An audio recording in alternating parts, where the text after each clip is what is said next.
வணக்கம். இது உங்கள் KM நியூஸ் 24/7. துப்புரவு பணியாளர்களுக்கு கைகூப்பி நன்றி தெரிவித்த மாவட்ட ஆட்சியர் அவர்கள். அதைத் தொடர்ந்து பழனி நோவா அறக்கட்டளை அவர்களுக்கு சான்றிதழ் வழங்கி மாவட்ட ஆட்சியர் அவர்கள் சிறப்பிக்க உள்ளார்கள்.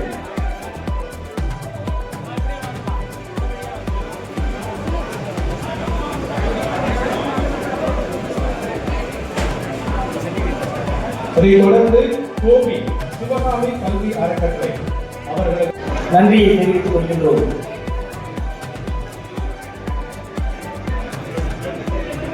அடுத்ததாக ஊரக வளர்ச்சித் துறையிலிருந்து தூய்மை பணியை மேற்கொண்ட தூய்மை பணியாளர்கள் அனைவரும் வேலைக்கு வருவார். அன்புடன் கேட்டுக்கொள்கிறோம். ஊரக வளர்ச்சித் துறை தூய்மை பணியாளர்கள், தூய்மை காவலர்கள் அனைவரும் வேலைக்கு வருவார். உங்களை அன்புடன் கேட்டுக்கொள்கிறோம்.